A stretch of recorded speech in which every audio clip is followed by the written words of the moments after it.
Perfect Talkers, what it do? It's your guy DJ Playboy rocking out y'all on another episode of the Perfect Talk podcast. Hit that like button, hit that subscribe button. On this episode, we got to talk about your man Draymond Green. He out here throwing bowls on the basketball court, but they say he's suspended indefinitely. Also, we got to talk about the mortgage lender that was denying black people crazy left and right, all for no reason, man. What's going on over there? We got to talk about your man Rudy Giuliani. He's got to pay $148 million. That's right, $148 million for defaming election workers in 2020, man. What was on his biscuit? And also, we got to talk about the college presidents from UPenn, MIT, and Harvard that just could not get the answer right to a question they received in front of Congress and the fallout that came from it. We got that and much, much more. It's the Perfect Talk podcast, baby. Happy holidays. What's good, y'all? It's your man DJ Playboy back with another episode of the Perfect Talk podcast, man. Hey, rocking solo dolo for y'all. It's the end of the year, man. Flew by, right? December already. We here. This is the last one for 2023 at least, you know what I mean? Shout out to everybody that got down with the Perfect Talk podcast this year. Peace and love, man. I so much appreciation for y'all getting down. If you haven't subscribed already, please hit that subscribe button on YouTube because the massive is growing, you know what I mean? And we just going to keep entertaining y'all in 2024. What's new with me this week? I went to the barber, you know what I mean? I was supposed to get a shave. As you can see, I didn't. You know what I'm saying? I was supposed to get a little cut too. It didn't work out. I had an appointment and everything, you know what I mean? But went up in there and it was still a line. I was like, you know what I mean? That was a head scratcher. But shout out to my barber. No hate, you know what I'm saying? Because he was definitely super apologetic. He was a little behind on the schedule. And you know me, time is money, you know what I mean? I can't really be sitting around in the barbershop when I could be getting that guap, you know what I mean? So I told him I'm going to come back next week, you know what I'm saying? So my Christmas morning photo shoot shall be fresh to death, you know what I mean? Because I'm going to have a fresh cut and be holding it down for y'all, man. What else, man? Just in case y'all was wondering why I ain't had a fresh shave as usual. What else is going on with your boy? Like I said, it's 2023 coming to a close. We're going to be doing a lot of things for y'all in 2024 over at Perfect Talk Podcast. So make sure you stay tuned in. Make sure you stay rocking with your boy, DJ Playboy. Definitely next week, we're going to have like a best of 2023 of all the moments that we had this year. Shout out to Spec. You know what I mean? He held it down on me this year. Shout out to my boy Keith. Shout out to Ambro. Shout out to Sam Crystal. Shout out to my guy Aaron Yara. Shout out to Aaron Warsaw over at Cushy Dreams. You know what I mean? Like, definitely everybody that held it down with me in 2023. This was a big year. I started the year off. My resolution was really to drop an episode every week. I wasn't as consistent with it. You know what I mean? There'd be some weeks where I didn't have a co-host. And if I didn't have my co-host, I didn't do an episode. And I felt like that was a disservice, one, to myself and definitely to the audience. And I put the challenge on myself to do what I'm doing here now. Just turning the mics on, turning the camera on, and just rocking with y'all, talking to y'all, you know what I mean, plicking to the audience. And it turned out to be really good. Some of my best videos this year, which videos are just me chopping it up with y'all. So we're going to be doing a little bit more of that in 2024. But definitely all the episodes I was able to do this year was because of that promise I made to myself of dropping every week. No co-host, no matter what. We're sick, you know what I mean? Rain, sleet, hail, snow. We're going to drop an episode for y'all. And we held it down. We did it. You know what I mean? It might have been one episode, I think. When I started the year off, I was doing 2 podcasts. Shout out to my homegirl, Ayo Niche. She had one of her own podcast going called Ayo Niche and Friends. And I was rocking out with her on that. And I think for one of the weeks that I didn't record, I think I dropped the episode that I did with her. You know what I mean? Just to, you know, promote the other podcast that I was rocking.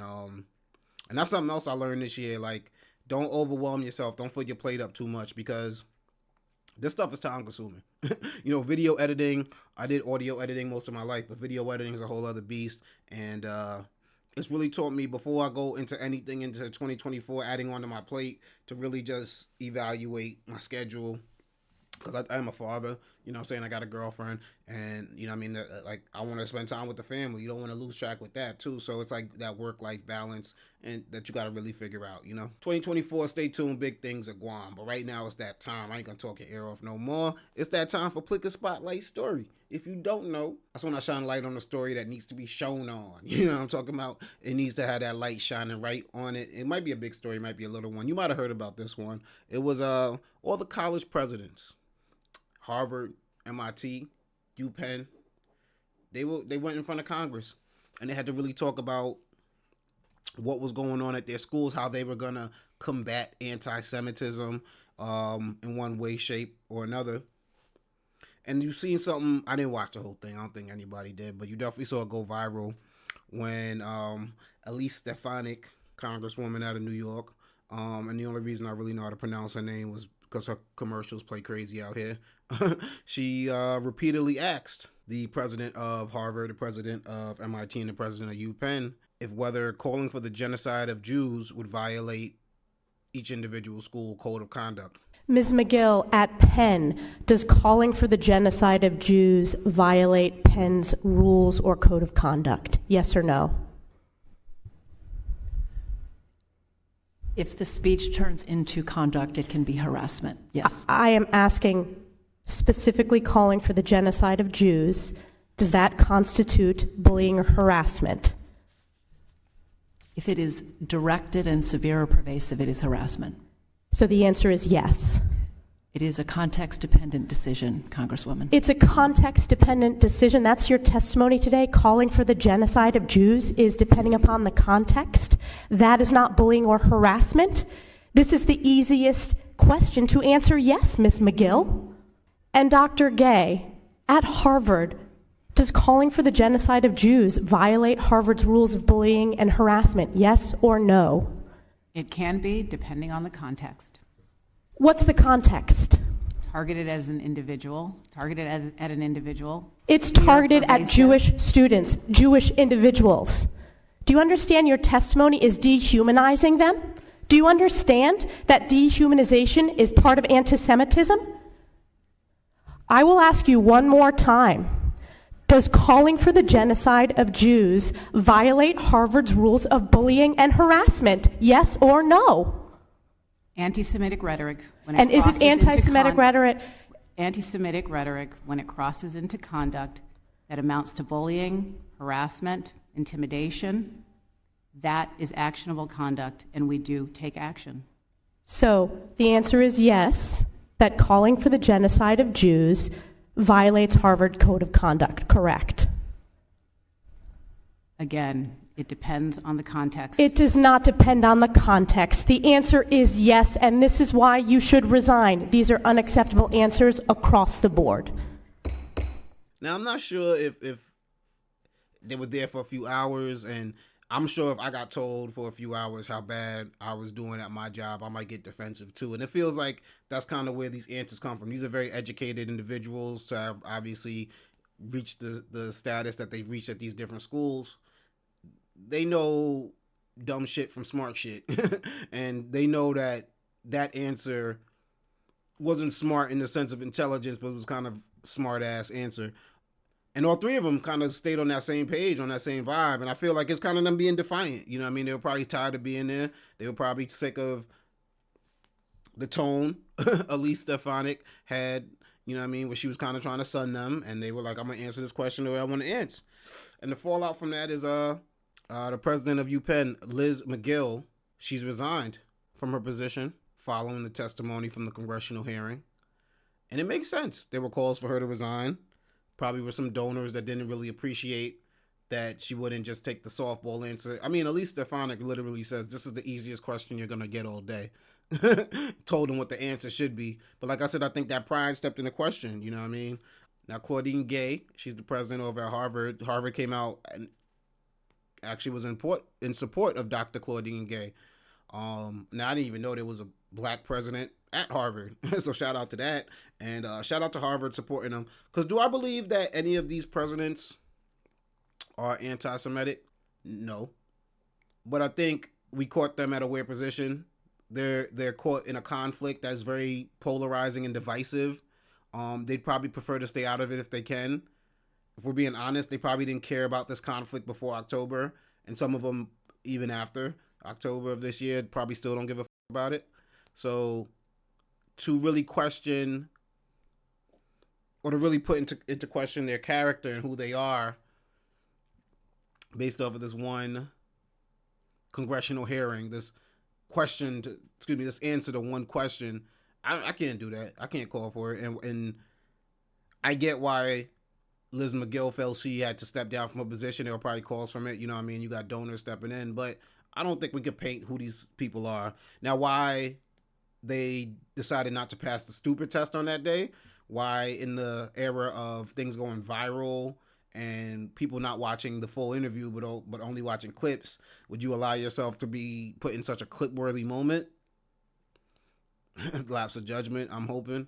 But if more than anything, I think this actually shows why we need to, in this nation, stop trying to hide history. Stop with the critical race theory. Stop trying to be like, oh, well, this is going to make one group of people feel bad because they did something unspeakable to another disenfranchised group. It happened. It's history. Because maybe if there was a little bit more education in this country about anti-Semitism, about the treatment of Jews, about the Holocaust, these three college presidents will be smart enough to answer that question the right way. Right now, we're going to move on to Have You Heard?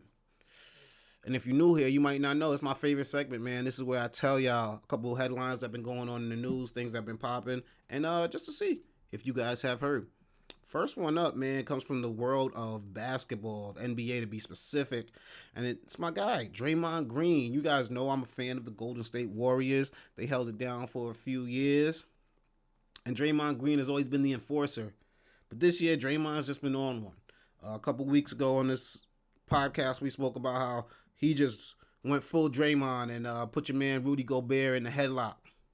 Now we got to talk about him just swinging on Jusef Nurkic of the Phoenix Suns, getting ejected and subsequently getting indefinitely suspended from the NBA. Nurkic. And we'll see if there's anything unnecessary added to it. Oh, man. Well, that's going to be a flagrant. Yep, and now they're going to just try to decide if they think it was. If you're from the hood, probably if you just ever play basketball, you know how it is. There's people that feel like they're going to bring a little bit of outside influences into the game, whether that be mental intimidation with the trash talk, whether that be physical intimidation with the dirty plays, with the leaning on them, with the using your weight. You know what I mean? When the ref's not looking, grabbing jerseys. Draymond is doing something out there that goes beyond the competitive nature of basketball. Maybe in football, maybe in hockey. You know, those are a bit more aggressive sports. You're able to get that out, but this is something that we haven't seen from this generation of basketball players, at least. Now, go back to the 80s, 90s, that fit in, but now you just kind of out of place because they're not playing like that no more. They're not just knocking Michael Jordan out the air because they can't beat him, so let's do the Jordan rules. You know what I mean? They're not just swinging on people because I'm Charles Oakley and that's what I do. You know what I mean? It's not that type of NBA anymore, and they showed it by suspending Draymond indefinitely. Now I'm assuming he's gonna have to take some actions to get back on the court through therapy and talking. But if you really break it down, you know what I mean, like this, I believe was his 5th ejection and the season just started. Yeah, you gotta chill, Dre. Like, season just started.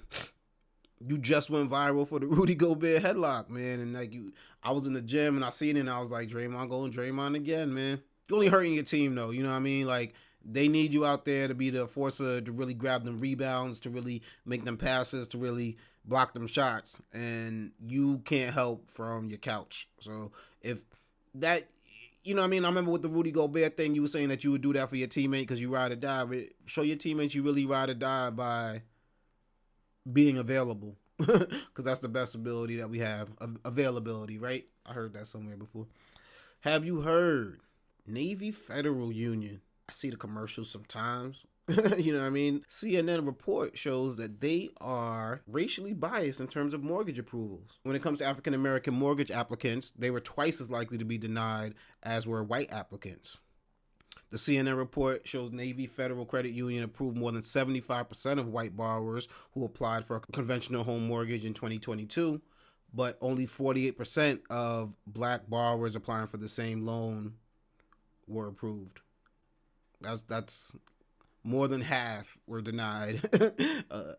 It's ridiculous. Navy Federal Union has denied that there were any type of racial bias, and we're saying that the study is flawed. It doesn't take into account credit scores for mortgage applicants. But you weren't the only lender that CNN studied. They didn't pick out Navy Federal. It just so happened you were the worst at giving black applicants mortgages. The other companies not checking credit scores for mortgage applicants as well. Because it does seem like something's a little weird here, you know what I mean? But this isn't something that's new. We've heard this for years, and it's something that I want to point a light on, because when you deny black people mortgages or deny them the ability to refinance or things of that nature, what you're doing now is denying African-American families the ability to gain wealth. What you're doing by denying them the ability to get this home is now you're hindering their chances of having generational assets that they can pass on to their offspring. And it might seem like a small thing, but you got to figure this is being done on a wide scale. Navy Federal is one of the biggest lenders in the country. Enough for CNN to want to report about it. And that's something that I wanted to, definitely point some attention to, because you already have just a education gap in terms of how to go about getting your credit score correct to get a mortgage, what credit score you need, how much you need for a down payment in black and brown communities, that now the people who actually are able to withstand that gap and withstand that deficiency are still going to be denied for no damn reason. Have you heard former mayor and former Trump lawyer Rudy Giuliani has been ordered to pay millions, big millions, $148 million for the false election claims he did from the 2020 election. At that time, he defamed 2 election workers, put their lives at risk, made them the subject of death threats, harassment, all for a lie that I'm pretty sure he knew was a lie. Election workers Ruby Freeman and Wandrea Shea Moss were falsely accused of manipulating the absentee ballot count box in Atlanta in favor of Joe Biden, something that was completely false. They were seeking $48 million and were awarded $148 million. Now this is serious because your man Trump might get back in office again. He's the front runner of all nominees. And there was something about when Trump was in office that gave people this boldness, gave people this lack of empathy, this lack of caring for their fellow man. When you see it, Rudy Giuliani, just to win an election, just to perpetuate a lie, are going to put the lives of these 2 African-American women at risk with no regard for your fellow man, with no regard for another human being, just to win an election. It's that kind of corniness that a lot of people are afraid of is going to happen again if Trump gets back in office. This is definitely a bittersweet win, though, because a lot of people are reporting they think, Rudy Giuliani is going to file bankruptcy, and these 2 women aren't going to be able to ever receive any of that money. We'll see what happens. It will definitely keep you informed. But it's a message to be sent, you know what I mean? Like, don't fuck around with people's names, reputations, and their jobs. This might not be a big issue to you, Rudy Giuliani. It might be all about winning an election. But you know what I mean? Like, these are people's lives you put at risk. And just as a New Yorker, man, Rudy Giuliani was the mayor, during 9/11, during, my like formidable years as a teen. You know what I mean? And it's just wild to see the fall from grace that he's had, you know what I mean? And what he's done to besmirch his name. It takes a lifetime to build a reputation, and really just one mistake to mess it all up. And with that being said, y'all, it's another episode in the books. In fact, it's another year in the books. This is the last episode for 2023, but I will not leave you guys high and dry next week. Make sure you stay tuned for the best of 2023 from the Perfect Talk podcast. Make sure I drop an episode for y'all. And I'm gonna make another promise for 2024 that we just gonna keep dropping every week dope episodes, putting it out for y'all, whether it's me solo dolo, me with my guy Keith, me with my dude Spec, me with a guest host. You never know. So stay tuned and check that all out.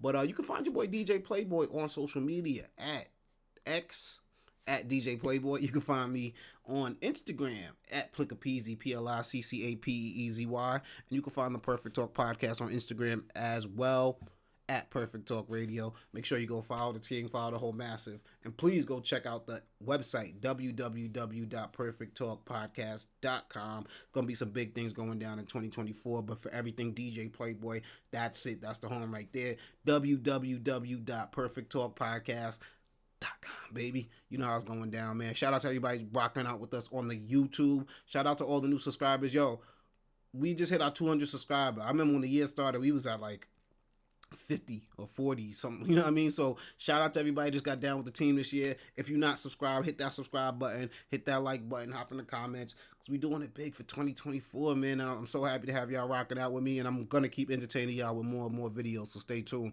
I'm gonna hold y'all down, you know what I mean? And stay tuned. We got a lot of things cooking up for 2024. Another thing I learned in 23 is don't always tell people what you got coming. Sometimes just drop it, just show them, because one, you look crazy if it don't ever come out. And two, sometimes that element of surprise is even better. So stay tuned. I got some things for y'all.